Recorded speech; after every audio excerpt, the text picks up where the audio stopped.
L'agenda de votre week-end, vos idées de sortie, compilées par Estelle Dargent de la radio Métropolis. Bonjour Estelle, Bonjour Adrien. ravi de vous retrouver comme chaque vendredi.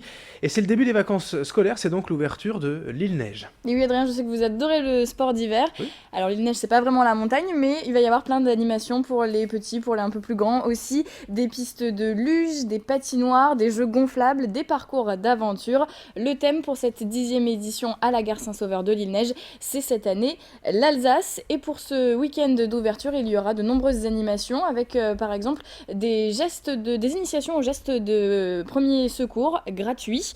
L'accès est d'ailleurs gratuit pour l'île Neige à la gare Saint-Sauveur et ça va durer jusqu'au 6 mars pendant les vacances scolaires. C'est ouvert de 14h à 20h. Donc tout est gratuit sauf tout de même la patinoire parce qu'il faut louer les patins et ça vous coûtera 3,50 €.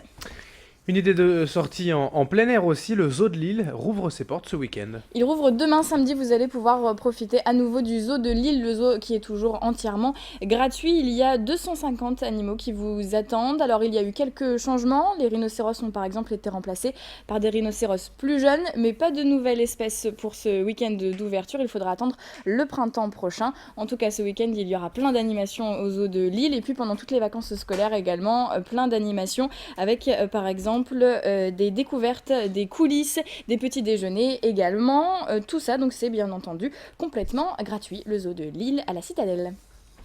Une tradition très orientale, mais on fête le nouvel an chinois ce dimanche.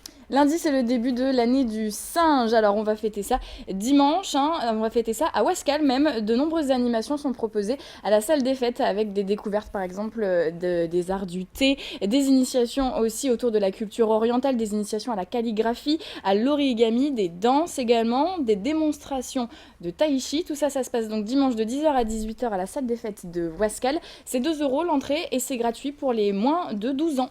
Le premier film des studios Ankama, Dofus Livre 1, est sorti ce mercredi. Une expo d'ailleurs est à voir ce week-end à Roubaix.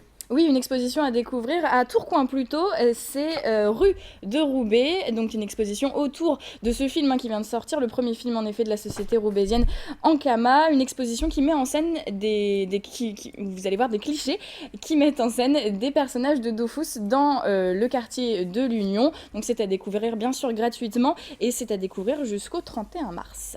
Et puis et ce dimanche, c'est le tout premier dimanche du mois, et cela veut dire pour les musées. Qu'ils sont gratuits, certains d'entre eux en tout cas. À Lille par exemple, vous pourrez découvrir le Palais des Beaux-Arts gratuitement, mais aussi le musée d'histoire naturelle et le musée de l'Hospice Comtesse. Du côté de Roubaix, le musée de la piscine sera en accès gratuit ce dimanche, ainsi que la Manufacture des Flandres. Vous pourrez également profiter du MUBA à Tourcoing, le musée d'art contemporain, et à Villeneuve-d'Ascq, le LAM également vous ouvre ses portes. Le LAM, c'est le musée d'art moderne donc de Villeneuve-d'Ascq. Voilà un programme très riche. Merci Estelle pour cette belle sélection.